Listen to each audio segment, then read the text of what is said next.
She walked into class expecting an ordinary day. Instead, her teacher wrote 3 words on the board. Am ugly and ordered her to copy them 100 times. In silence, with 30 pairs of eyes watching, Amara filled the page, each line cutting deeper than the last. She went home with those words still pressed into her skin and refused to let the moment disappear. Before we continue with this story, make sure to subscribe to the channel as we have a special story that'll be released soon. The bell had only just rung when Amara slid into her seat, breath still a little quick from jogging the last block to school. The morning light streamed through the tall classroom windows. Catching on the dust in the air, Mrs. Whitfield was already at the chalkboard, writing out the day's assignments in her tidy, looping script. It should have been an ordinary day. Amara pulled her notebook from her bag and uncapped her pen, her mind still half on the conversation she'd been having with her friend in the hallway about the science fair. She wasn't expecting her voice to carry when she leaned toward the girl in the next seat, whispering something about the experiment they wanted to try. But Mrs. Whitfield's head turned sharply, her expression a mix of annoyance and finality, as if she'd been waiting for this moment. Amara, the teacher said, her voice cutting through the low hum of shuffling papers. Since you feel the need to talk instead of listening, you can spend this morning learning a different kind of lesson. She paused, turning back to the board. The squeak of chalk was deliberate, slow. The words appeared in stark white against the green surface. I am ugly. She underlined it once, chalk breaking slightly at the end of the line. Write that exactly, she said without looking at her again 100 times. By the end of class? For a second, Amara thought she'd misheard. Her pen hung motionless in her hand. Around her, the quiet settled in a strange, heavy way, not like the usual stillness before a lesson began. She could feel eyes on her from different corners of the room. A chair creaked as someone shifted. Then the sound of a pencil tapping stopped. Abruptly, no one spoke. Mrs. Whitfield returned to her desk, flipping open a stack of graded papers, her attention already somewhere else. It was as if the sentence on the board was just another instruction, nothing unusual, nothing cruel. Face burned hot. She picked up her notebook, tore out a clean sheet, and began writing. The first line came out in her usual neat handwriting, each letter balanced, as though perfect form could make the meaning less sharp. By the 5th repetition, her fingers were stiff. She adjusted her grip, glanced up once to see if Mrs. Whitfield was watching, but the teacher's eyes were on the attendance sheet. The other students had turned back to their work, but Amara could feel their awareness lingering, a silent acknowledgement of the spectacle being made of her. By the 10th line, the words had begun to lose their shape. The loops on the G's uneven, the strokes heavier where her pen pressed too hard. The repetition was mechanical, but the meaning didn't fade, if anything, each time she wrote it. The phrase seemed to settle deeper into her, like ink soaking through thin paper. She tried not to think about what it meant for someone in authority to ask her to put it in writing, to fill a page with it until her hand ached. Her jaw tightened. She focused on keeping her breathing steady, counting in her head between each sentence. She heard a whisper from 2 desks back, a stifled laugh quickly cut off. Someone muttered her name, followed by a hissed shush. She kept her eyes on the page. Every so often she glanced up at the board, the chalk letters stark and unchanging, a reminder of what she was being told to declare about herself. It wasn't the first time Mrs. Whitfield had singled her out. There had been comments before about her hair, about the way she spoke, but never like this. This was different. This was meant to stay with her. When the bell finally rang, the sound was almost jarring. Her page was nearly full. She'd counted 98 sentences in total. The last 2 she would have to finish at home. Mrs. Whitfield collected the paper without a word, sliding it onto the top of the pile on her desk. Amara gathered her things slowly, aware of the eyes that followed her as she left the room. No one stopped her in the hall. No one asked if she was okay. The phrase was still in her head, looping, but beneath it was something else, something steadier. She had done what she was told, but she hadn't let it show her tears. Not yet. The paper in front of her had already begun to curl at the corners from the pressure of her pen. Her hand ached, the muscles between her thumb and index finger tightening with each line. She adjusted her grip, shaking out her wrist under the desk, but the relief was brief. The words stared back at her, row after row, identical and relentless. I am ugly. The sentence seemed to grow darker the more she wrote it, the ink bleeding slightly into the fibers of the page, leaving faint smudges where her fingers brushed the letters before they were dry. She wiped her fingertips against the side of her notebook, but the stain remained, a faint shadow of blue-black that marked her as surely as the paper itself. She counted in her head to distract herself. 5 sentences per row. 10 rows so far. 50 times done. Halfway. Each time she reached the end of a line, she forced herself to take one slow breath before starting the next, as though the rhythm could keep the words from sinking deeper than the page. The sound of other students working was muted soft taps of keyboards, occasional shuffle of a backpack on the floor, but it was all distant, like she was separated from them by a thick pane of glass. No one looked at her directly, but she could feel the way there. Eyes flicked toward her when they thought she wasn't paying attention. Her hand cramped again, the muscles twitching under the strain. She switched to holding the pen between her middle finger and thumb for a few lines, but the awkward angle made her handwriting uneven. She imagined Mrs. Whitfield noticing and making her start over. That thought made her shoulders tense, so she shifted back to her normal grip, ignoring the ache. The desk was slightly wobbly, and with each movement of her pen, the faint vibration traveled up her arm.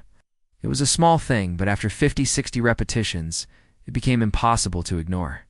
She straightened her posture to steady herself, trying to anchor her body, even if she couldn't anchor her thoughts.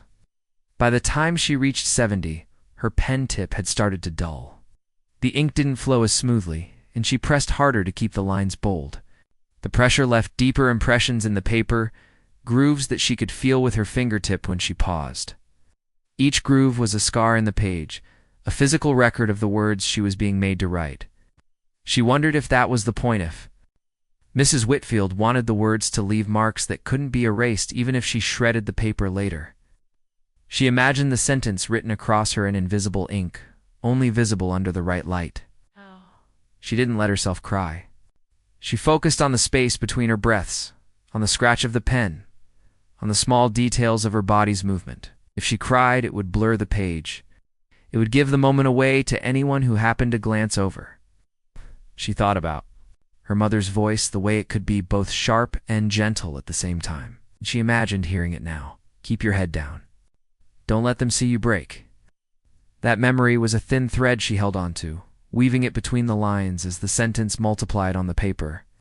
When she reached 90, her knuckles were stiff, and the smudge of ink on her fingertips had spread, darkening the creases of her skin. She flexed her hand once, then forced herself to write the next line as carefully as the first, refusing to let the words devolve into rushed scrawls. If this was going to be her punishment, it wouldn't also be her surrender. 91. 92. The bell was close now. She could feel the anticipation ripple through the room as classmates shifted in their seats and began packing their bags. 93. 94. The scrape of a chair leg against the floor made her flinch, the sudden noise jarring after the long stretch of controlled quiet. The final minutes ticked away, and she managed only 98 before the bell rang. The sound cut through the air like a sudden gust, making her pen pause mid-stroke. She set it down carefully, her fingers tingling from the effort, and looked. At the page, rows upon rows of the same sentence stared back, each one slightly different in weight and shape, but all carrying the same meaning. She stacked it under her notebook, hands steady, and waited for Mrs. Whitfield to collect it. The teacher didn't comment, just added it to the pile on her desk. Amara walked out without looking at anyone, feeling the weight of the words still, pressing into her skin as if they had been written there instead of on paper. By the time Amara reached her locker, the morning's humiliation had already begun to shift into something else, something harder to ignore.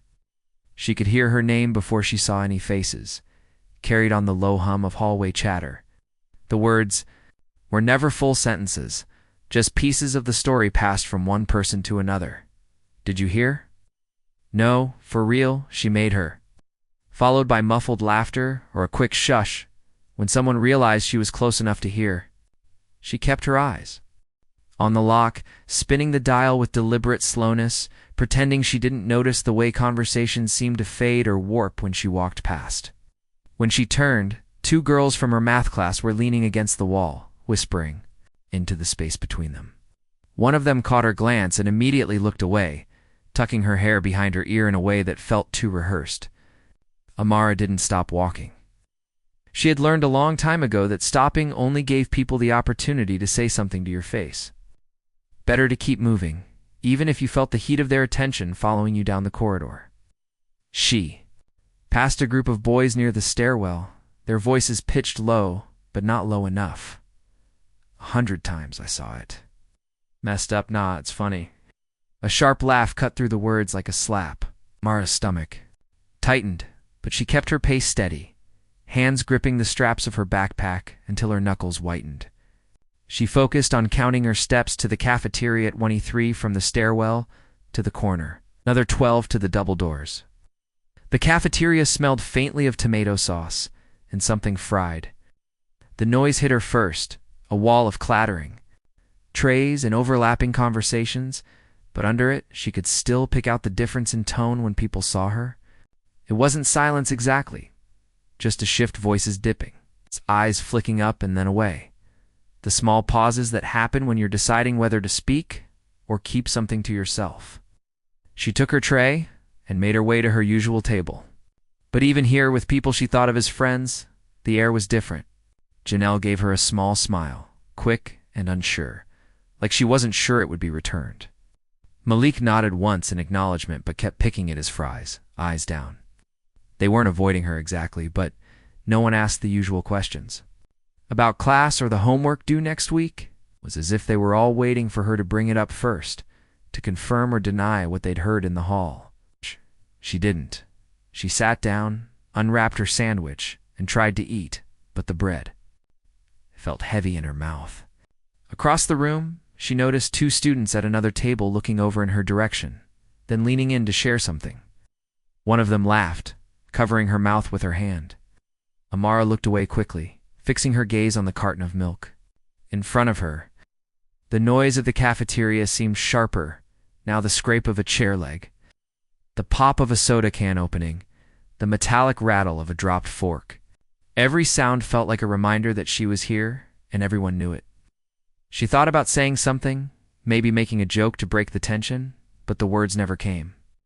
Part of her was afraid that if she opened her mouth, the wrong thing would spill out anger, shame, something too raw to hide. So she ate in small bites, chewing slowly, nodding occasionally when someone at the table said something unrelated. It was easier to act as if nothing had changed, even though she could feel the weight of eyes on her from every corner of the room. When the lunch bell rang, the relief was mixed with dread. The cafeteria doors opened to the same halls, the same whispers waiting to attach themselves to her. As she walked out, she caught a fragment from behind her. She didn't even cry. It was said with a kind of surprise, almost respect, but it didn't make her feel better. It only reminded her that people were watching closely enough to notice. The final bell had long since rung, but Amara lingered on the edge of the school grounds, watching as the other students spilled out in noisy clusters. Groups peeled off in different directions, their voices fading as they turned corners or crossed streets, leaving only the distant sound of traffic and the faint rustle of leaves overhead. She adjusted the straps of her backpack, tightening them until they pressed firmly against her shoulders, a kind of anchor against the strange lightness in her chest. Her steps were slow, not because she was tired, but because each one brought her closer to a conversation she wasn't ready to have. The walk home was familiar. A route she had traced so many times she could picture every crack in the sidewalk without looking down, but today the rhythm felt off. The air was cooler, and the shadows stretched longer than they should have for the hour. She kept her head down as she passed the corner store, ignoring the jangle of the bell when someone pushed through its door. The smell of fried food drifted out, but it didn't make her hungry. Halfway down the block, she spotted her mother ahead, just turning onto their street after getting off the bus from work. Her mother's gait was steady but slow, the kind of pace that came from long hours on her feet. She carried a small shopping bag in one hand, her other hand free, swinging slightly as she walked. Amara hesitated for a moment, tempted to cross to the other side of the street, so she could approach from behind and avoid conversation, but her mother had already seen her. She raised her chin in greeting, a faint smile forming before fading into something more searching. "You're late," her mother said when they met halfway.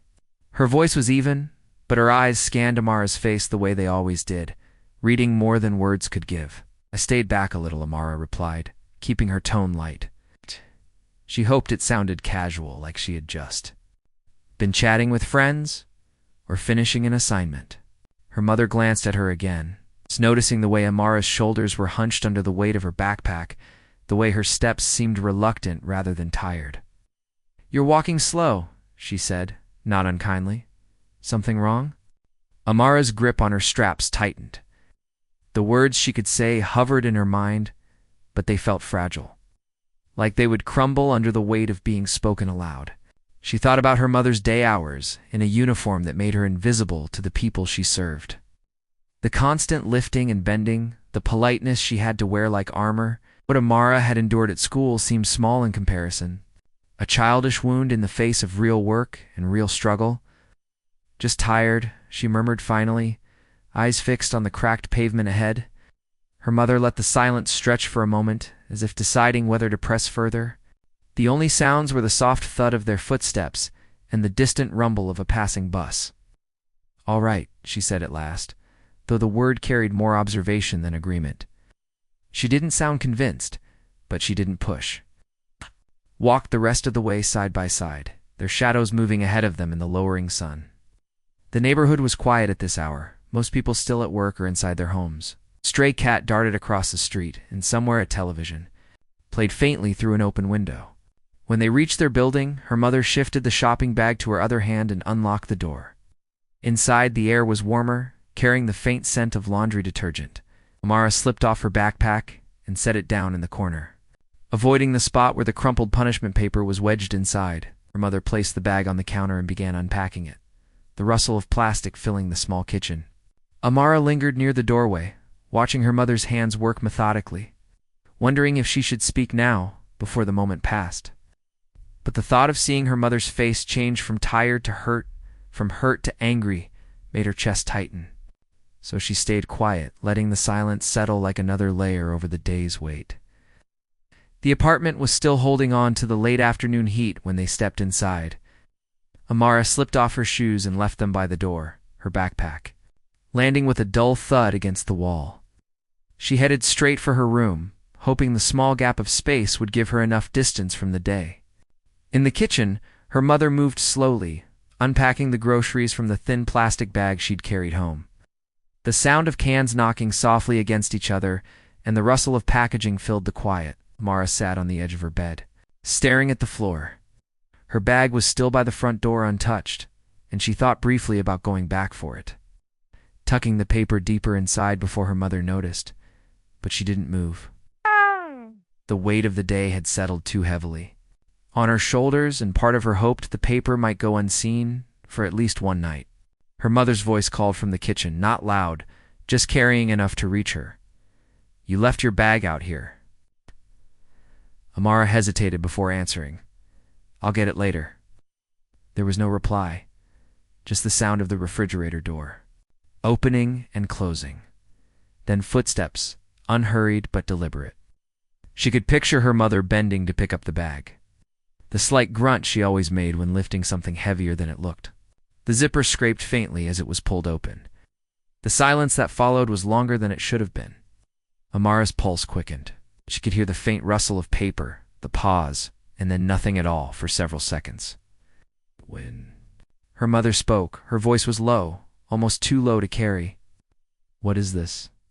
Amara stayed in her room, her hands pressed against her knees. She could hear her mother's footsteps now, crossing the short hall. The doorway filled with her mother's figure, the crumpled paper held loosely in one hand. The creases were deep, the edges bent, but the words were still clear in rows of dark ink. Her mother didn't lift the page to emphasize it. She didn't need to. Her eyes stayed on Amara, searching, waiting. Explain it to me, she said. Her tone calm but edged with something heavier than anger. Amara swallowed. It was. For talking in class. Her mother glanced down at the paper again, her fingers tightening slightly around. This for talking? The question wasn't a real question. It was disbelief wrapped in quiet control. Amara nodded barely. She made me write it. 100 times. Her mother's hands trembled now, but her voice didn't rise.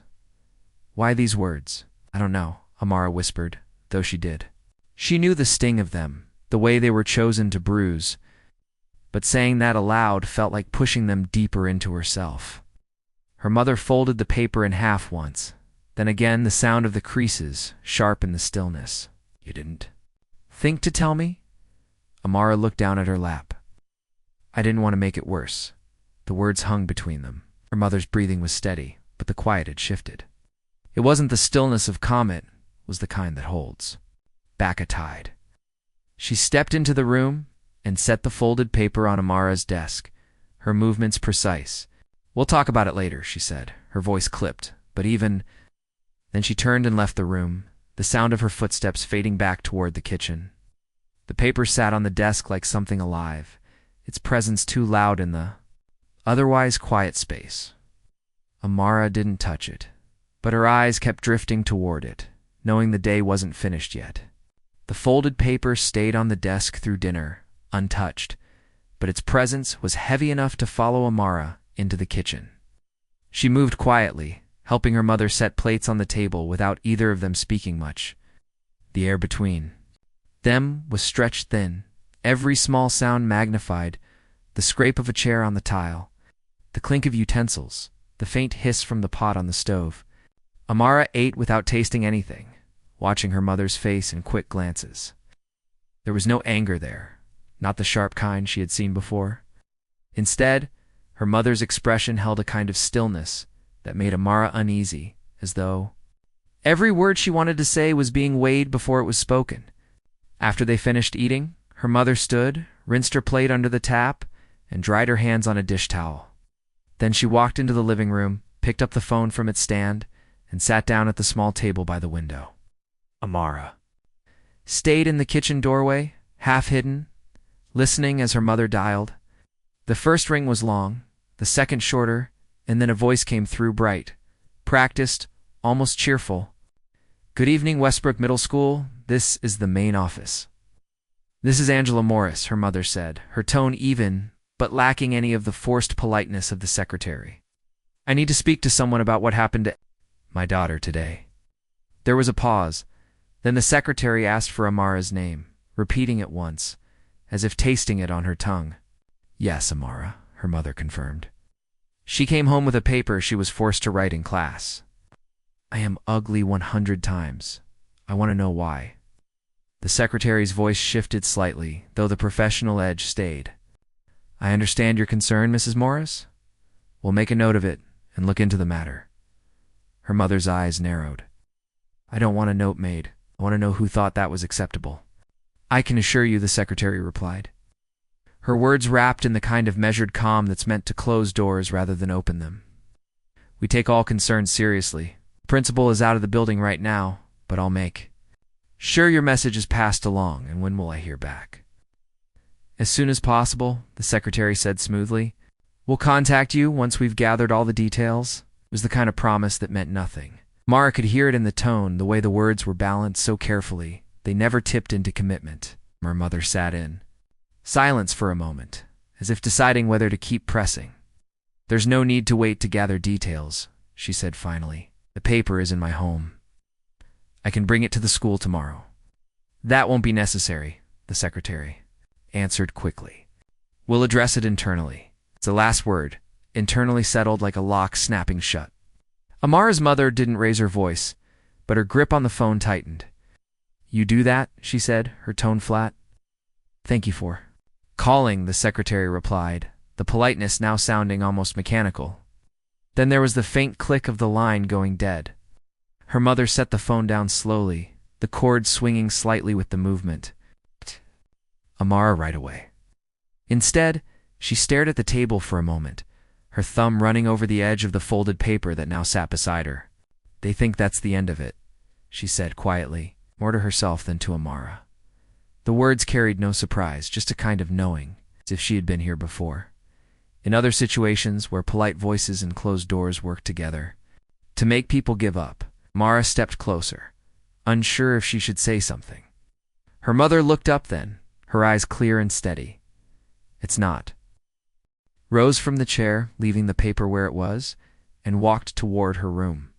Amara stood in the living room a moment longer, staring at the silent phone.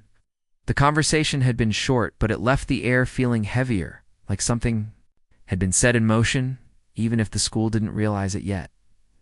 The evening passed in a kind of watchful quiet. Amara sat at the small table in the corner of the living room, her homework open in front of her, but untouched. The television murmured low in the background, a news anchor's voice filling the spaces between the sounds of her mother moving around the kitchen. It wasn't until the dishes were washed and the counters wiped down that her mother reached for the phone again. She scrolled through the numbers on the screen until she found the one she wanted, pressing the call button and leaning against the counter as the line rang. It was picked up on the second ring, a warm, steady voice greeting her by name. "Angela, what's going on?" Amara knew that voice. It belonged to Darlene, her mother's oldest friend, the one who always showed up to neighborhood meetings with a stack of flyers and a folder full of notes. Darlene was the kind of person who seemed to know everyone and everything, and people listened when she spoke. Her mother didn't waste time with small talk. "Something happened at school today," she said, her tone clipped, controlled. "It happened to Amara." She gave a brief account of the punishment, the words that had been written 100 times, the way it had been handled when she called the school. On the other end, Darlene didn't interrupt. Amara could almost hear her listening, the kind of listening that's active, absorbing every detail. Her mother's voice stayed steady, but the tightness in it was different from before it carried the weight of repeating something she couldn't quite believe she was saying out loud. When she finished, there was a pause. Then Darlene's voice came through, low but firm. "We're not letting this slide." Amara looked up from her seat, meeting her mother's eyes across the room. It was the first time all evening she'd seen a flicker of something shift anger, finding direction. Her mother straightened slightly, her free hand curling into a loose fist on the countertop.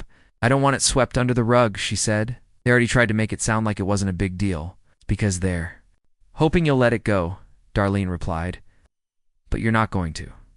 Here's what we do. First, we document everything. You have the paper, right?" Her mother glanced toward the folded sheet on the table. "It's here." "Good," Darlene said. "Keep it safe. We'll get a scan of it tomorrow. Next, we make sure they know we're not just calling to complain. We'll put it in writing, dates, names, exactly what was said. And we're going to copy the district office and the superintendent." Her mother nodded slowly, already reaching for a pen and an old notebook. "I'll write it down now." "And Angela," Darlene added, her voice softening slightly. "We don't stop there. This is bigger than just one teacher and one kid. They need to see that people are watching. So that's how things change. We can get the community involved, other parents, the local paper if we have to." For the first time that day, her mother allowed herself a small exhale, the kind that comes when someone else shares the weight you've been carrying. "All right," she said quietly. They spoke for another half hour, moving from practical steps to the timing of calls and names of people in the district Darlene knew personally. Amara didn't catch every word, but she could feel the shift in the air.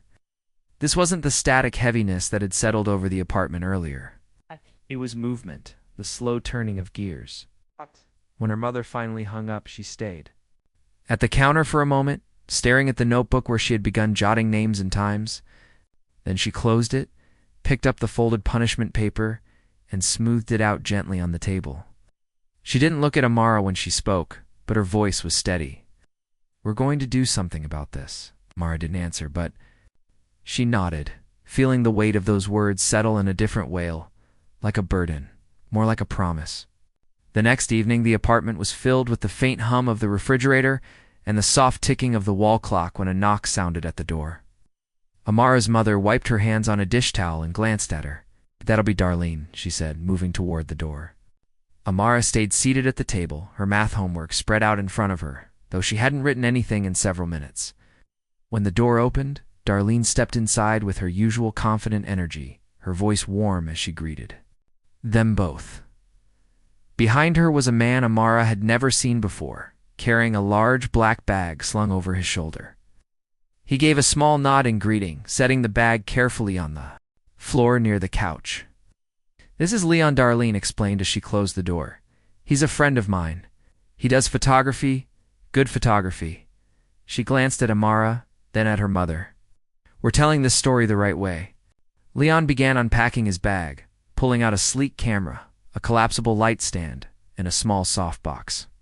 The equipment looked out of place in their living room, but he moved with quiet familiarity, setting things up without taking up more space than necessary. Darlene, meanwhile, walked over to the table and picked up the punishment paper, smoothing it gently against her palm. The creases were still there from where it had been folded, the ink dark and sharp against the lined sheet. "Amara," she said, holding it out, "I want you to stand in front of the wall here. Hold it just like this so the words are clear." Amara took the paper without a word, her fingers brushing over the grooves pressed into it from her own pen. She stepped to where Darlene pointed, the pale wall behind her bare except for a small clock. Leon adjusted the light so it fell across her face evenly, then crouched slightly to check the angle through his lens. Don't smile," he said gently, not unkindly. "Just look straight at me." Amara lifted her chin a little, the paper steady in her hands. She didn't force an expression, but she didn't try to hide anything either. Her gaze was direct, her mouth set in a straight line. The words on the page seemed louder here, caught between her fingers and the camera's frame. The first click of the shutter was loud in the quiet room. Leon took a few steps to the side, adjusted the light again, and took another series of shots. Darlene stood just out of frame, her eyes locked on Amara, nodding slightly as if to say, "Yes, that's it." "You're not just holding paper," Darlene said quietly, when Leon paused to check the images on his camera screen. "You're holding the proof, and they need to see it." Amara didn't reply, but she understood. She thought of the secretary's voice on the phone, polite and dismissive, and of Mrs. Whitfield's calm face as she had handed in the punishment sheet. Here, in this room, the paper didn't feel like something meant to shrink her. It felt like evidence. Leon took a few more shots, asking her to turn slightly, then to hold the page lower, so both her face and the words were visible together. When he was satisfied, he lowered the camera and gave her a small smile. "You did great," he said. Her mother stepped forward, touching Amara's shoulder briefly before taking the paper from her. She looked at Darlene. "What happens next?" Darlene's answer came without hesitation. "We show people. We make sure this doesn't stay in a drawer or a file cabinet. We tell the story before they have a chance to bury it." She glanced at Amara, her tone softening. "But this isn't just about what happened to you. It's about making sure it doesn't happen to anyone else." Leon began packing up his equipment, the softbox folding down with a quiet rustle. The room felt different now, not lighter exactly, but charged, as though something had shifted in the air. Amara returned to the table, sliding the paper carefully into the folder her mother handed her.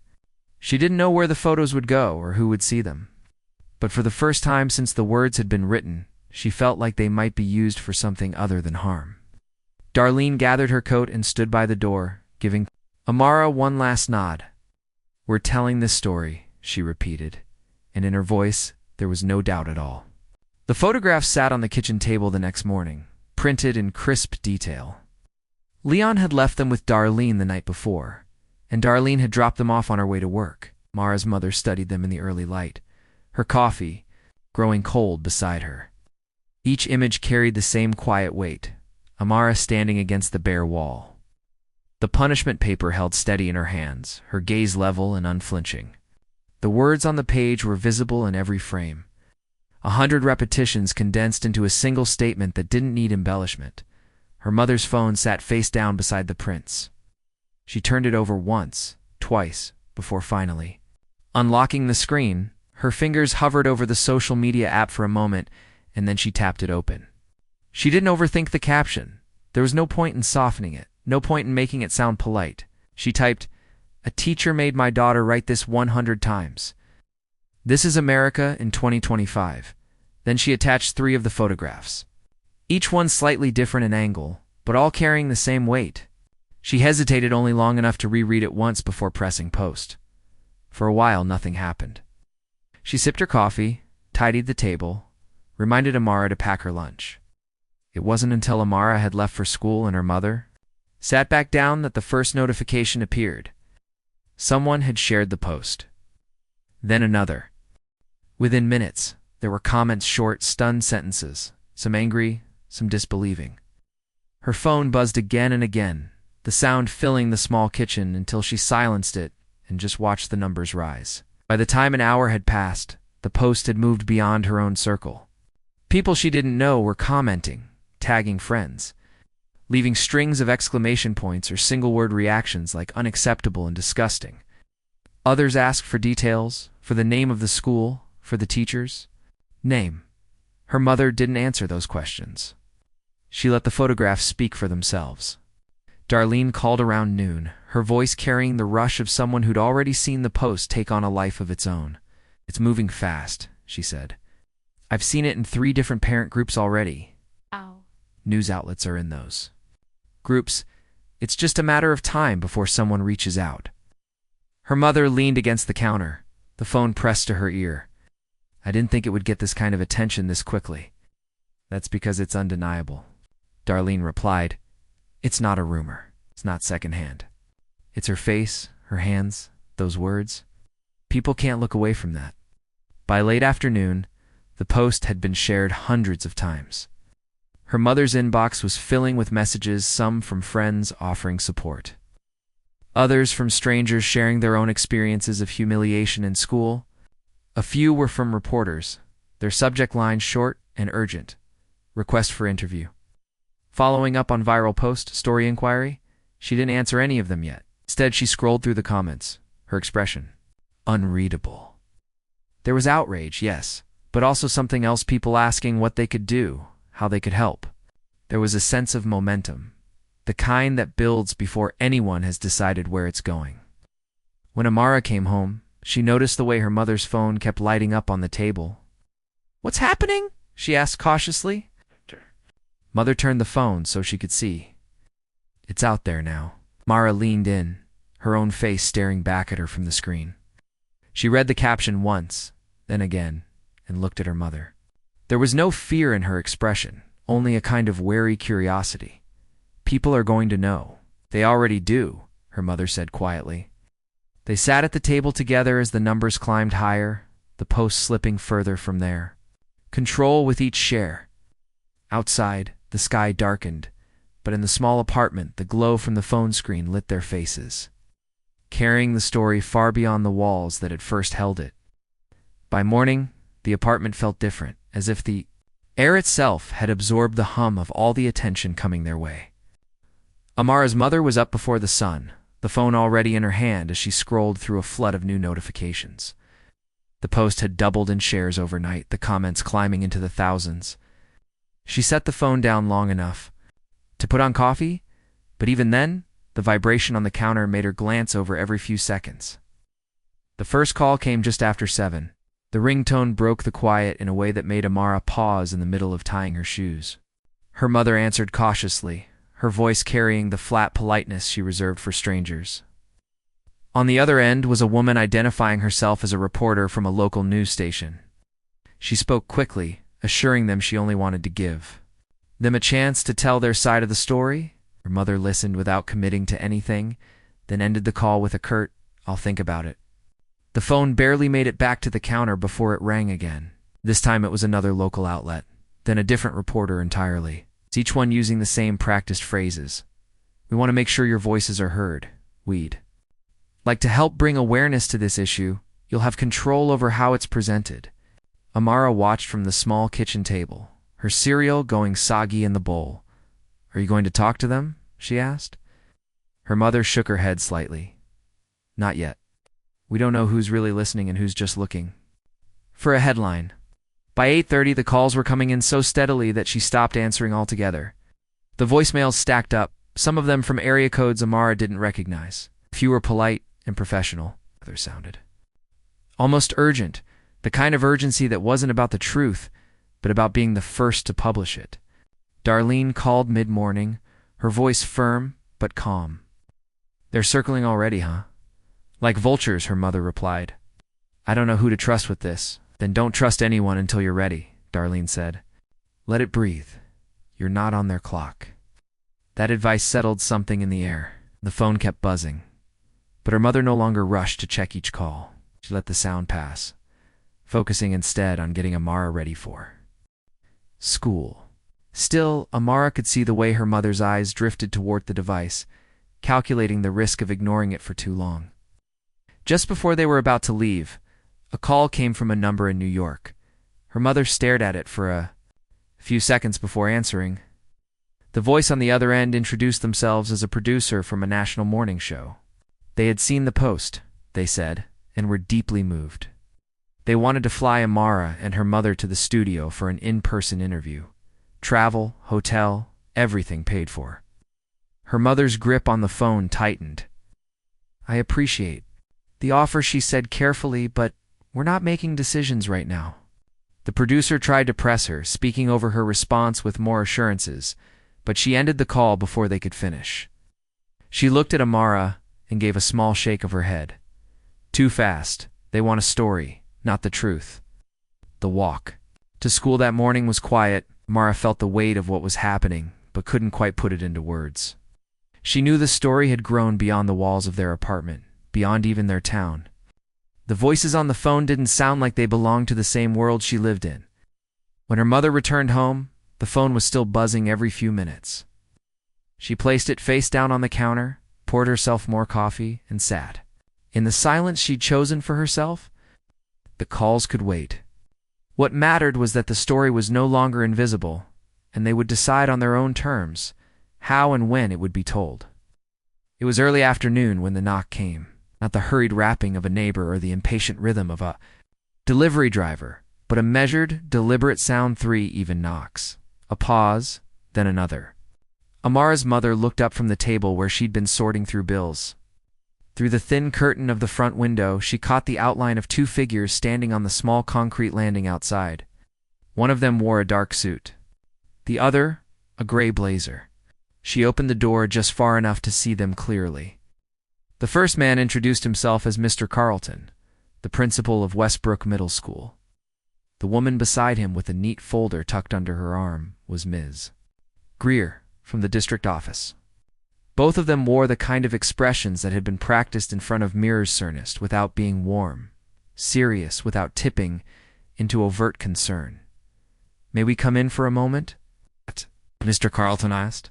His voice was smooth, almost too smooth, as if each word had been selected and tested before leaving his mouth. Amara's mother hesitated, then stepped aside. They entered without removing their shoes, their movements careful as though not to disturb anything. Miss Greer's eyes swept the room, briefly before settling on the folder in her hands. "We wanted to speak with you directly, Mr. Carlton," began, standing just inside the living room, "about the situation earlier this week." He didn't look at Amara, who sat on the edge of the couch, her hands folded tightly in her lap. "We understand there was some misunderstanding," Ms. Greer added. The pause before the word was slight but noticeable. "An unfortunate choice in classroom management." Amara's mother's gaze didn't waver. "A teacher made my daughter write 'I am ugly' 100 times. That's not a misunderstanding." Mr. Carlton's expression didn't change. "I want to assure you that we are reviewing our policies. We've spoken to Mrs. Whitfield, and she recognizes that perhaps her method wasn't the best approach. Perhaps—" Her mother's voice was calm, but the single word landed like a stone on the table between them. Ms. Greer cleared her throat softly. "Our role here is to ensure that all students feel safe and respected. We are addressing the matter internally, and we appreciate your patience as we move through the process."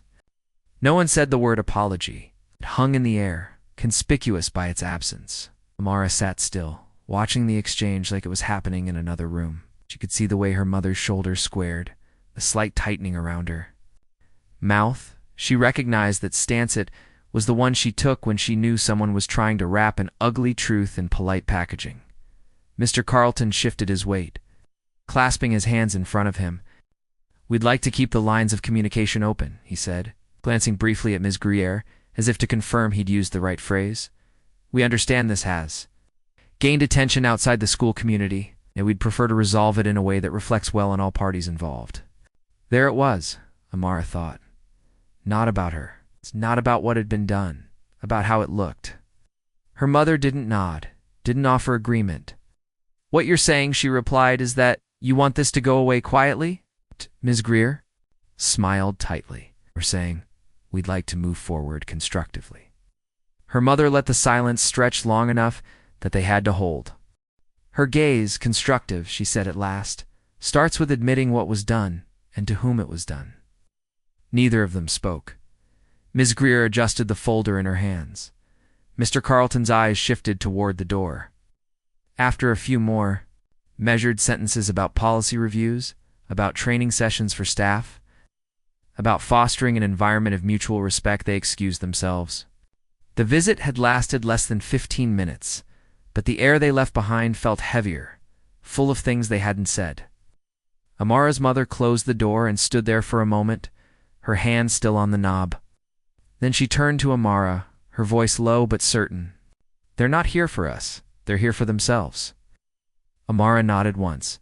She had known that from the moment they walked in. The call came on a Wednesday evening, long after the steady drip of reporters had started to feel predictable. Amara's mother almost didn't answer. The number wasn't one she recognized, and she'd spent the last week letting most unknown calls go to voicemail. But something about the unfamiliar area code made her hesitate. When she picked up, the voice on the other end wasn't hurried or scripted like the others. It was warm, direct, and clear. Her name was Nia Caldwell, a writer for a major online magazine. She didn't launch into a pitch. Instead, she said she'd seen the post, read every comment, and wanted to tell the story without sanding down the edges. She didn't promise safety or control, only honesty. That was what made Amara's mother pause. They spoke for nearly 20 minutes before Amara's name came up. Nia asked if she could talk to her directly, not just for a quote, but for a real conversation. Her mother covered the receiver with her hand, looked over at Amara, who was curled up on the couch with a book, and asked quietly, "Do you want to talk to her?" Amara set the book down, thought for a long moment, then nodded. Nia's voice on the line was steady but soft, like she'd been holding space for this exact moment. She didn't ask what happened in the classroom right away. She asked about the walk to school in the mornings, about the kinds of things Amara liked to draw on the margins of her notebooks, about the smell of the cafeteria on pizza day. By the time the conversation turned toward the punishment, it didn't feel like an interrogation. Amara told her what the words felt like after the 20th repetition, how her hand cramped and how she kept her face still because crying in front of Mrs. Whitfield felt like giving her something she didn't deserve. Nia didn't interrupt. She let the silences stretch when Amara ran out of words, never filling them with her own voice too quickly. 2 days later, the article went live. It wasn't buried in a lifestyle section or wedged between entertainment. Headlines sat at the top of the homepage. A bold headline in clean black type. "She's 13. A teacher made her write 'I am ugly' 100 times. The subheading read, "Amara Maurice's story isn't an isolated incident, it's a window into how humiliation is still used as discipline in American schools." The body of the piece was unflinching. Nia had woven Amara's words with sharp context statistics on the disproportionate punishment of black girls in classrooms. Quotes from education experts who called the practice psychological harm, dressed as discipline. The article named the school, the district, and the teacher, all with careful sourcing. But the center of the piece was Amara herself, her voice captured in short, plain sentences that carried more weight than anything the adults around her had said in weeks. And then there was the photograph. It wasn't one of Leon's shots. Though it carried the same unflinching energy, Amara stood against the pale wall of her living room, the punishment paper in her hands, the creases and ink lines stark under the bright light. Her eyes looked straight into the camera, her expression calm but immovable. The caption was just her name and age. Nothing else was needed. Within hours, the article had been shared thousands of times. Activists posted it alongside calls for accountability. Teachers wrote in the comments about the harm they'd witnessed from similar tactics. Parents sent messages thanking Amara for speaking, some admitting they'd stayed silent when it had happened to their own children. By evening, the magazine's social media accounts were flooded. The piece was being dissected on podcasts, referenced in op-eds, debated in school board Facebook groups. Amara's mother sat at the kitchen table with her laptop open, scrolling through the reactions. She didn't smile, but there was a quiet satisfaction in the way her hand rested on the trackpad, steady and sure. When Amara leaned over her shoulder to read the headline again, she didn't comment on the statistics or the quotes. She just stared at the photograph for a long time. "That's me," she said finally, as if the words were more surprising to her than anyone. Else her mother looked at her then. "Yes," she said. "And now they all see you." The call came just after lunch. When the house was quiet except for the low hum of the refrigerator and the faint ticking of the wall clock, Amara was at the kitchen table, hunched over a math worksheet, her pencil tapping lightly against the page. Her mother's phone buzzed on the counter, lighting up with a number she didn't recognize. She almost let it ring out lately. Unfamiliar numbers had meant more reporters, more requests, but something made her swipe to answer. The voice on the other end was professional but warm, with the kind of measured excitement that doesn't feel manufactured. The caller introduced herself as Lauren from Time magazine. She explained that the editorial team had been following Amara's story since the article came out and wanted to include her in an upcoming cover feature about resilience and representation in American schools. "We believe your daughters' voice belongs at the center of that conversation," Lauren said, her tone deliberate. Amara's mother stayed quiet for a beat, not because she didn't understand, but because the request felt heavy in the room. She had learned in the past week that every offer came with its own weight, some flattering, some exploitative, some simply unmanageable. She asked for details. Lauren didn't rush. She said they wanted to send a photographer and a writer. That they weren't interested in framing Amara as a victim, but as someone whose experience illuminated a broader, urgent problem. When the call ended, Amara's mother set the phone down on the table and looked at her daughter. "That was Time magazine," she said. Amara glanced up from her worksheet, not quite processing it. "Like the red border?" she asked after a pause. Her mother nodded.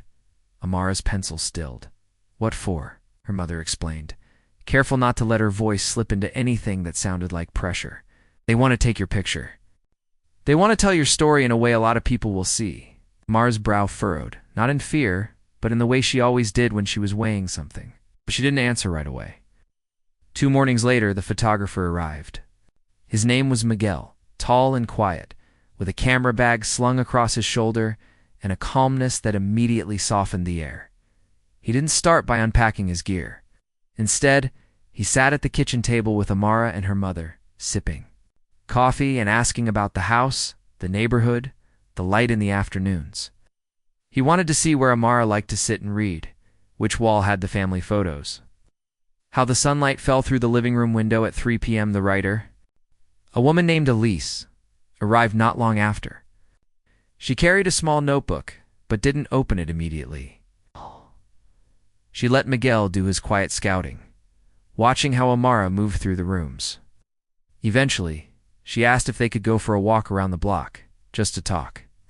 Out on the sidewalk, she didn't ask about the punishment right away. She asked about Amara's favorite subject in school, her favorite color, what she liked to draw when she was bored. Back in the living room, Miguel began setting up. He moved a chair slightly, adjusted the blinds, and asked Amara to hold the punishment paper in her lap, but not look directly at it. "I want them to see you first," he said, "and then see what you're holding." He showed her the test shots on his camera screen, and she studied them with the same seriousness she gave her schoolwork. The session lasted over an hour. Some shots were of her standing, others sitting. One of her looking out the window with the afternoon light catching her cheek. Through it all, Miguel kept his tone even, never asking her to smile or to look sad, just to be still, to be herself. Elise took notes quietly in the corner, occasionally asking a question that would make Amara's eyes shift slightly or her hands adjust their grip on the paper. When they left, the house felt different, as if a small part of the outside world had been folded neatly into its walls. Amara didn't say much that evening, but later, as she was brushing her teeth, she asked her mother, "Do you think people will believe me now?" Her mother met her eyes in the mirror and said, "They already do, so we'll just make it harder for them to forget." The studio was tucked into the second floor of a converted warehouse, its entrance marked only by a small metal plaque and a row of potted plants lining the doorway. Inside, the air smelled faintly of coffee and fresh paint. Large windows spilled soft daylight across the wide space, broken only by the occasional hum of a light being adjusted or the muffled footsteps of assistants moving equipment. Amara stepped in slowly, her mother at her side, holding a small garment bag with the dress they'd chosen the night before. It was the same one she wore to church on Sundays, navy blue, with a white collar and a narrow ribbon at the waist. The photographer, a woman named Simone with short, silver-streaked hair and a calm, grounded presence, greeted them with an easy smile. She took the garment bag, unzipped it, and ran her fingers lightly over the fabric. "It's lovely," she said, "but can I ask what's your favorite thing to wear?" Amara glanced at her mother, unsure if it was a trick question. "My hoodie," she said finally. "The gray one with the drawstring?" Simone nodded. "Then that's what we'll use. We want you just as you are, not polished for the camera." Amara hesitated. The hoodie was in her backpack, folded at the bottom, under a notebook and a snack. She pulled it out and slipped it on, the soft fabric settling against her shoulders. It wasn't new. There was a faint fray at the cuffs and a small stain near the hem, but it felt familiar, like a layer of herself she could carry anywhere. Simone stepped back, studying her for a moment, then smiled again. Perfect. The assistants began moving quietly around them, adjusting light stands, rolling out a neutral backdrop, and setting a low stool in the center of the floor. Simone explained that they'd start with simple shots, no posing, no forced expressions. She wanted Amara to sit however she felt comfortable, to forget about the camera as much as possible. "We're not here to make you into something you're not," she said. "We're here to show the world what's already there." Amara sat on the stool, hands resting in her lap. Simone circled slowly, the click of the shutter a soft punctuation in the open space. She didn't give constant direction. Instead, she adjusted in small ways, asking Amara to look toward the window, then down at her hands, then to close her eyes for a moment. Between shots, she asked gentle questions about Amara's favorite music, what she liked to draw, the smell of her grandmother's cooking. The conversation didn't feel staged. At one point, Simone asked if Amara wanted to hold the punishment. Paper, the folded sheet, was in her mother's bag, creased from being carried so often. Amara took it without looking at the words, holding it lightly between her fingers. Simone lowered her camera for a moment. "You don't have to read it," she said quietly. "It's enough that you're holding it." The next set of shots felt different. The weight of the paper in her hands seemed to change, her posture not slumped, not tense, but steady. Simone captured her from slightly below eye level, the hoodie's hood resting against the back of her neck, the paper visible but not dominating the frame. The room stayed silent except for the shutter and the occasional creak of the floorboards. Between setups, an assistant brought over a mirror so Amara could see some of the images. She studied them carefully, noting the way her face looked softer in the natural light than she'd expected. "I don't look mad," she said quietly. Simone shook her head. "You don't have to. The strength is already there." The session lasted just under an hour. By the end, the dress hung untouched in its bag, the hoodie now carrying the faint warmth of the lights. Simone thanked them both, promising they'd have proofs to review soon. As they left, the late afternoon sun was spilling across the street outside, and Amara tightened her drawstrings against the breeze.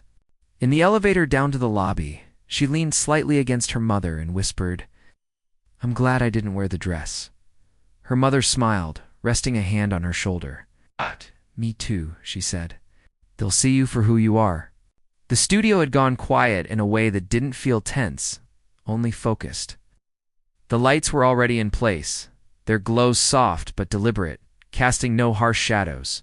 Simone moved with an ease that came from years of work, checking angles, adjusting the height of the camera by a fraction, stepping back to see how the light caught on Amara's face. Amara sat on the low stool, the backdrop behind her a muted gray that seemed to pull all attention forward. The punishment paper rested folded in her lap, the edges worn from being handled so often, its weight small but undeniable.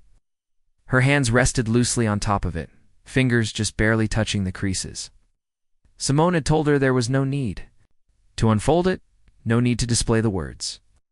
The people who need to see them will already know, she had said earlier. Now she was ready to capture something else, not the sentence, but the person who had been made to write it. The camera was ready. Simone crouched slightly, lowering herself so the lens would meet Amara's gaze at the exact level of her eyes. "When you're ready," she said, her voice low, almost a whisper. Amara drew in a slow breath. She didn't change her posture, didn't shift her expression into anything meant to look powerful or defiant.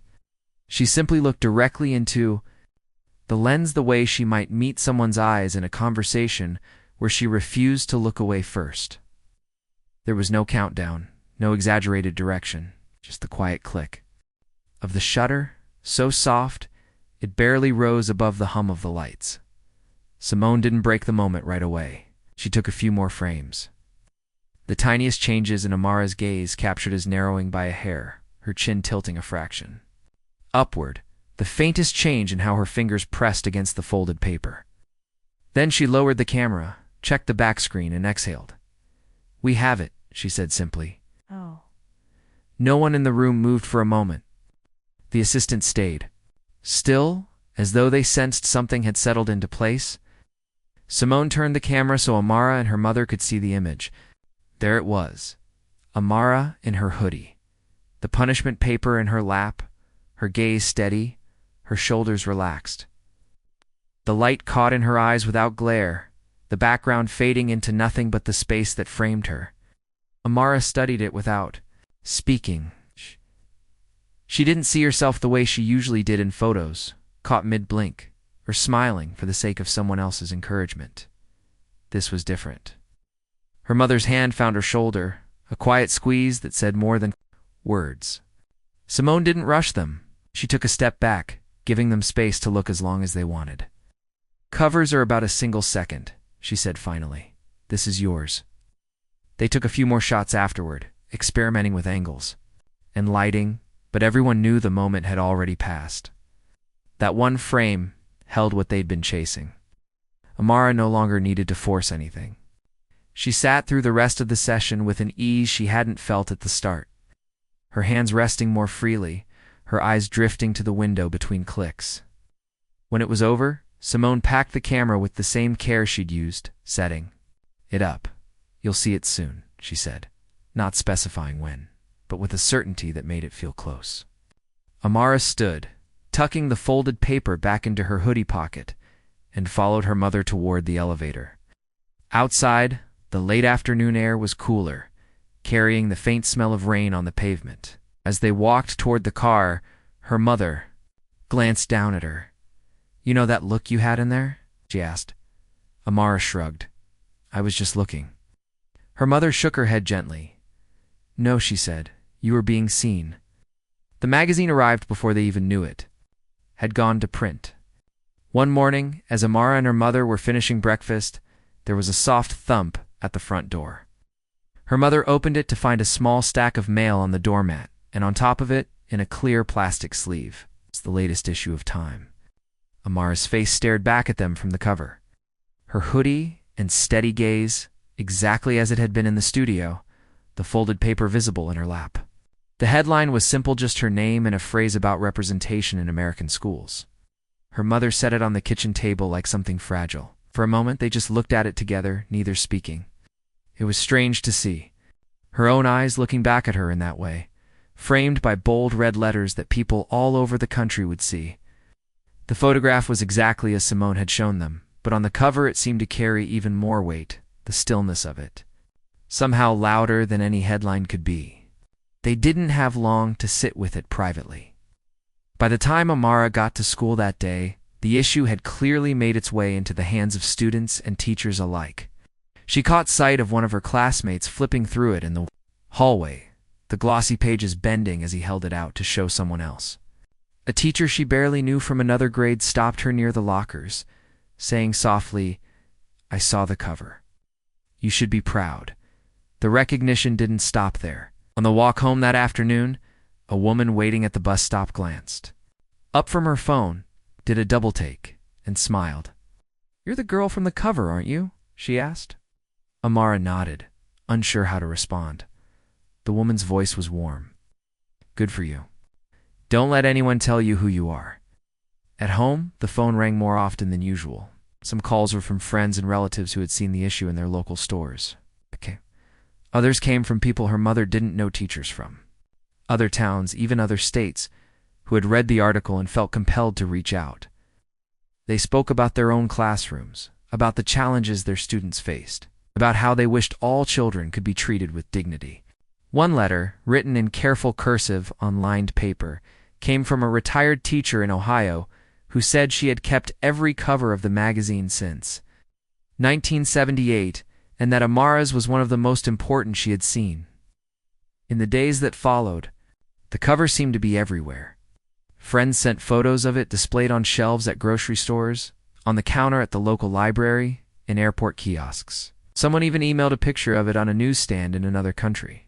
It was the same steady gaze, the same folded paper, the same reminder of the moment that had started in a quiet classroom and now stretched far beyond it. Not all the attention was easy. Some people online dismissed the story, calling it exaggerated or unimportant compared to other news. But the supportive messages outweighed the rest, and her mother kept them in a folder on the kitchen counter. One day she told Amara, "You'll look back and see just how many people were standing with you." Even in her own neighborhood, where most people already knew her, there was a new kind of awareness. At the corner store, the cashier slid a candy bar across the counter without ringing it up. At the library, the woman behind the desk asked if she could get an extra copy of the issue to display in the reading room. It wasn't the attention that felt important, but the way it seemed to connect strangers to her story and to each other. By the end of the week, the cover had been clipped from the plastic sleeve and placed in a frame on the living room shelf. It sat beside family photos, not overshadowing them, but part of the same timeline. When Amara passed it on her way out the door in the mornings, she no longer saw just the folded paper or the expression she'd worn in the studio. She saw the letters that had arrived, the voices that had spoken up, and the quiet, steady fact that her face had made its way into places she might never visit, carrying her story with it. The first morning back at school after the magazine cover felt nothing like a normal start to the week. Amara walked through the front doors with her backpack snug on her shoulders, the familiar echo of sneakers on linoleum filling the hallway. Yet every step carried the weight of being seen differently. Conversations slowed when she passed. Heads tilted toward her, not in the casual way of friends noticing friends, but with a kind of curiosity that made her skin prickle. Some students smiled, offering small nods as though acknowledging something they weren't sure how to talk about. Others looked at her the way people look at someone holding a spotlight they wish they had. A few glanced quickly away, their expressions unreadable. She felt the mix of it pressing in from both sides, the warmth of support and the edge of resentment. Her locker was as she had left it, the door slightly sticking on the hinge, the bottom corner dented from years of being slammed. Shut. She kept her focus on the combination dial, the rhythm of spinning at a small comfort in the strangeness of the morning. She swapped books for her first class. Two girls from the grade above walked past, their voices low, but not low enough. "That's her," one whispered. The other gave a short laugh, the kind that could have meant admiration or mockery. In the classroom, her usual seat was open. She slid into it without looking around too much, feeling the shift in air as people took in her presence. The teacher, a substitute she had never seen before, gave her a polite, almost cautious smile. When calling roll, didn't mention Mrs. Whitfield's absence, but it didn't need to be said. Everyone knew she was on leave. No one knew for how long or what that really meant. The rumor mill had filled the gaps with guesses. Some said she was suspended, others that she had taken a voluntary break. The official word was nothing more than those two vague words, "on leave." The substitute moved through the lesson. Without lingering on her, but Amara still felt the weight of glances from a few desks over. In group activities, some students gravitated toward her quickly, perhaps wanting to be seen as allies. Others avoided her, speaking only when necessary. By lunch, the cafeteria felt even more divided. At one table, friends pulled out their phones to show her screenshots of the cover, saying they had saved them.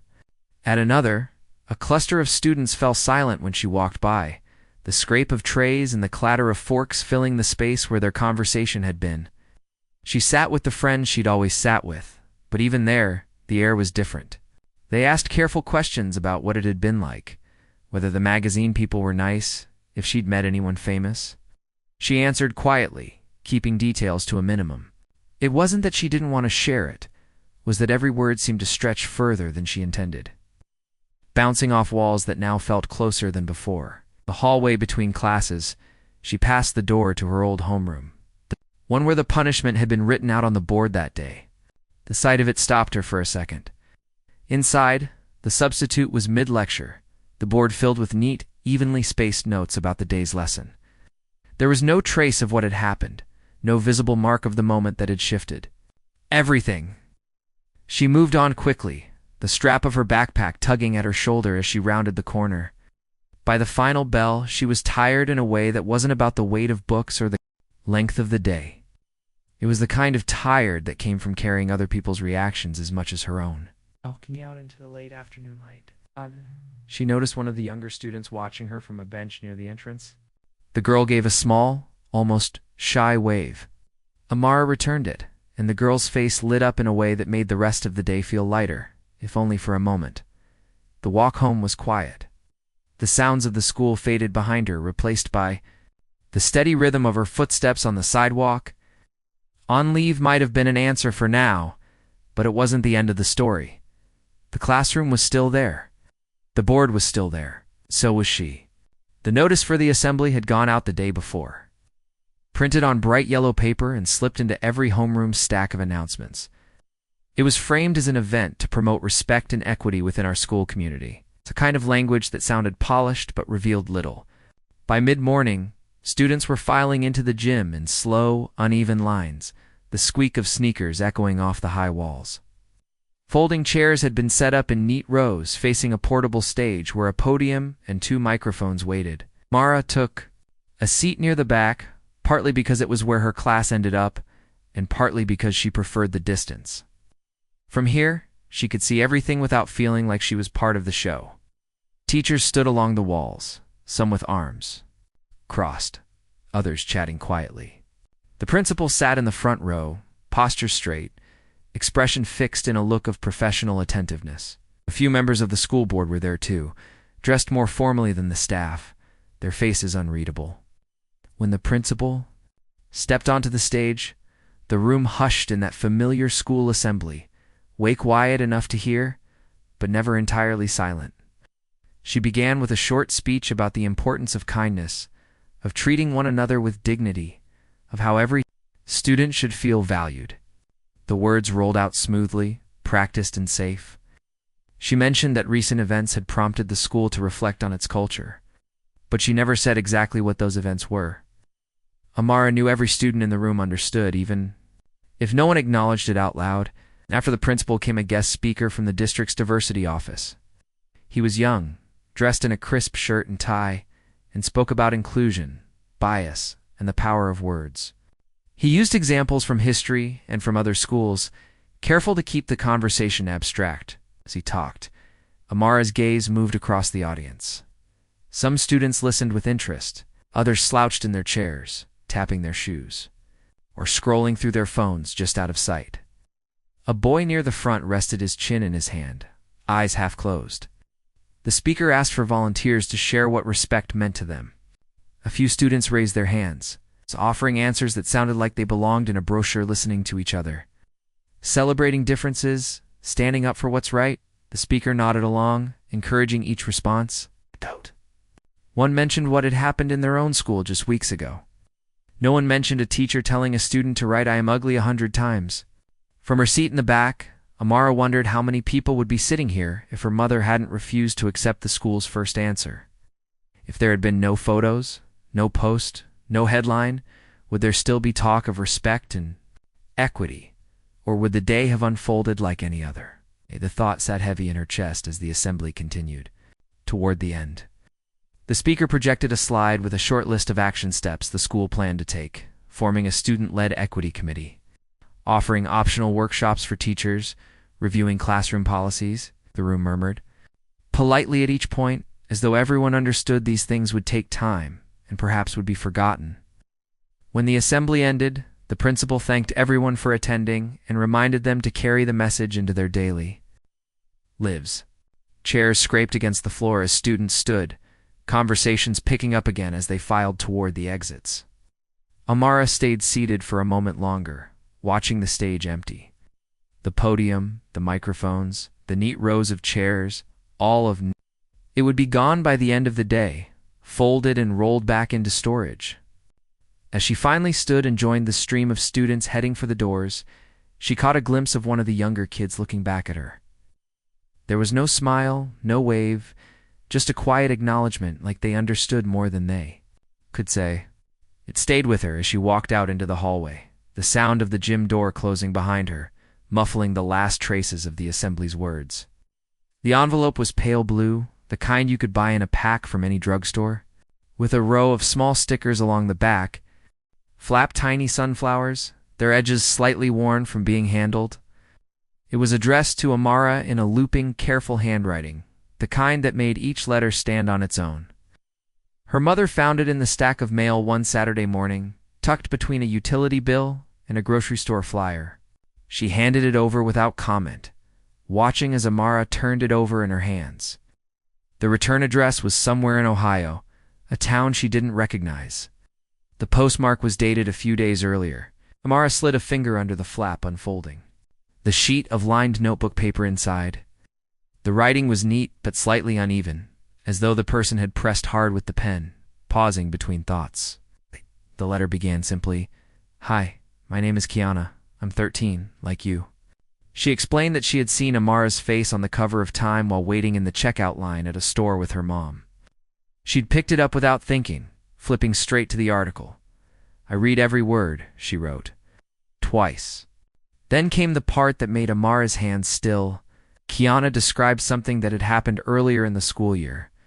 A substitute teacher had singled her out in front of the class, making a comment about her hair, her skin, and then quietly, but loud enough for those nearby to hear, had called her ugly. Kiana had laughed it off in the moment, pretending it didn't matter, but wrote that she'd gone home and cried in her room for hours. She hadn't told her parents. "I thought if I didn't say it out loud, maybe it wouldn't be real," she wrote. She went on to say that seeing Amara photograph her steady gaze, the folded paper in her lap, had shifted something in her. "You made me feel like I'm not the only one," the letter read. "I didn't know you, but I felt like you were standing up for me too. I wanted to say thank you."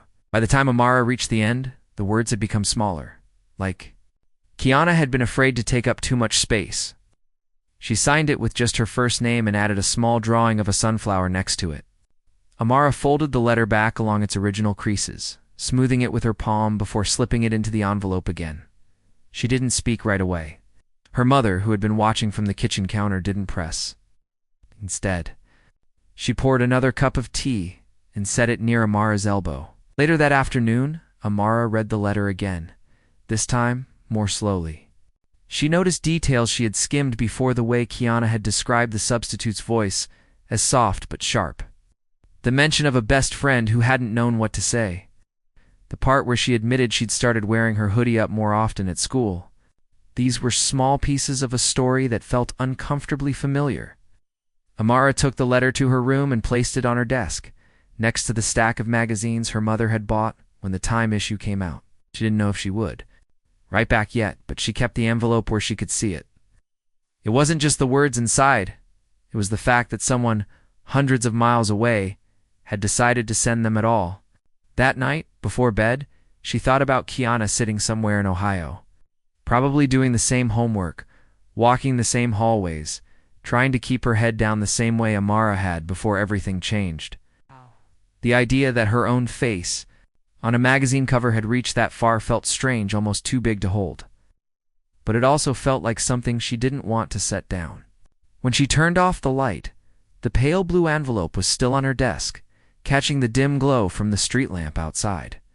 It stayed there for weeks, untouched but never forgotten, a quiet reminder that what had happened to her had echoed, farther than she'd imagined. The kitchen smelled faintly of garlic and onions, the kind of scent that settled into the walls and felt like home. Amara sat at the small table, tracing the grain of the wood with her fingertip, while her mother moved between the stove and the counter. The hum of the refrigerator filled the pauses between the soft clatter of plates and the sizzle from the pan. Outside, a light rain tapped against the window, blurring the streetlights into hazy orbs. Dinner was simple roasted chicken green, beans and rice, but her mother had added a little extra butter to the vegetables the way Amara liked. They ate quietly at first, the only sounds the scrape of forks against plates and the occasional creak of the chair legs on the linoleum. Amara could tell her mother was thinking about something, the way her gaze would drift toward her but not quite meet her eyes. When they were halfway through the meal, her mother set her fork down, leaning forward slightly. "You know," she began, her voice even but warm, "we're going to keep that picture forever." Amara looked up, unsure which picture she meant. At first, then she realized the one from the magazine, the cover. Her mother's eyes softened, but there was a firmness in them. "2. Not because of what happened to you," she continued, "but because of what you made of it." She paused to let the words settle, as if she wanted Amara to hear them in full before she went on. "People are going to remember the story, yes, but I'm going to remember the way you sat there holding that paper, looking straight into that camera without flinching." Amara didn't know what to say. She thought about the day of the photo shoot, the way the lights had been so bright. She could feel their heat, the quiet click of the camera shutter, the photographer telling her not to change a thing about how she sat. She remembered how heavy the folded punishment paper had felt in her lap, as if it carried more than just ink on the page. Her mother reached across the table, resting her hand over Amara's. "When I first saw what Mrs. Whitfield had made you write, I wanted to tear it up right there. I didn't want you to have to see it again, but now I'm glad we didn't. You turned it into something no one can take from you. That's what this picture means to me." They sat like that for a moment, the sound of the rain filling the quiet between them. Amara could feel the warmth of her mother's hand, the steady pressure that said more than words. Her mother let out a slow breath. "Someday you'll show this to your own kids, or your nieces and nephews, or maybe just a friend who needs to hear it. You'll tell them what it was and what it became. And maybe they'll see that no matter how small someone tries to make you feel, you can turn it into something bigger than they ever imagined." Amara nodded, the edges of her mouth lifting just slightly. She wasn't smiling exactly, but the heaviness she'd been carrying since that day in the classroom felt a little lighter. After dinner, her mother carefully cleared the plates while Amara dried them. When they finished, her mother opened the drawer where they kept important things: birth certificates, school awards. Old photograph sand slipped the latest copy of Time inside, the cover facing up. She pressed the drawer shut with her palm, like sealing a promise. Later, as Amara got ready for bed, she thought about what her mother had said. The picture wasn't just about the worst moment in her school life. It was proof of what had followed. Proof that she had stood in the light even when someone tried to push her into the shadows. And now, it would be there forever, not as a wound, but as a reminder. The folder was a plain manila one, the kind that didn't draw attention to itself. It lived in the bottom drawer of the desk in Amara's room. Tucked between old notebooks and a shoebox of keepsakes she wasn't ready to throw away. On some afternoons, when the house was quiet and sunlight pooled across her carpet, she would pull the drawer open and slide the folder onto her lap. Inside were only two things. The first was the sheet of lined paper, edges frayed from where it had been torn out of a notebook. The words "I am ugly" marched across it in careful, looping handwriting her own, but written under someone else's orders. The ink had faded just slightly, but the indentations were still there if she ran her fingers over them, the grooves pressed into the page by the weight of her pen. The second was the glossy magazine cover, her face staring back from it. Its colors were still sharp, her hoodie a deep blue, the background soft and blurred, her eyes locked on the lens. Below the title in bold white letters was the smaller caption that had run with the cover. Story, The Next Generation of Resilience. She kept them together, not because they belonged to each other in any way that made sense, but because they told the truth when they were side by side. Alone, the punishment sheet was a wound. Alone, the magazine was an answer without a question. Together, they were the whole story. Months had passed since that week, but the edges of the memory stayed sharp. She could still feel the weight of the classroom's silence as she sat at her desk, each repetition of the sentence sinking deeper into her chest. She could still remember the quick, decisive way her mother had folded the paper, tucking it into her bag that afternoon, as if already knowing it would not stay buried there. She could still recall the blinding lights of the photo shoot, the quiet hum of the camera, the photographer's voice telling her to stay exactly as she was. Life had gone on in ways both ordinary and strange. Mrs. Whitfield had never returned to school. People still recognized Amara sometimes, especially adults, their expressions a mix of pride and discomfort. She had been asked to speak at a youth event in the city, though she didn't know yet if she wanted to. Some friends treated her the same as before, others kept a distance she couldn't quite explain. But here, in the privacy of her room, none of that mattered as much as the folder. She would take out the punishment paper first, smoothing it flat against her knees. The words no longer made her chest tighten like they once had. They were just words, now cruel ones, yes, but stripped of the power they'd once held. Then she would lift the magazine cover and set it beside the paper. Her gaze would move between the two, the lines of ink in the sharp, full-color print, the smallness of one against the weight of the other. Sometimes she thought about throwing the punishment sheet away, letting it disappear into the trash like it had never existed. But she never did. It wasn't forgiveness that kept it in the folder, and it wasn't anger either. It was proof. Proof that the same week could hold something meant to crush her, and something that had lifted her higher than she'd imagined. Her mother had once said they would keep the picture forever, and Amara understood now why. The folder wasn't just storage, it was a record. A reminder. One page was the attempt to define her, the other was her refusal to be defined that way. She slid both pages back into the folder and returned it to its place in the drawer. Rain had started outside, tapping softly against her window. She leaned back in her chair, listening. Somewhere down the hall, her mother's voice drifted from the kitchen, warm and steady. Amara smiled faintly. The punishment paper was still. Here the cover was still here. And so was she.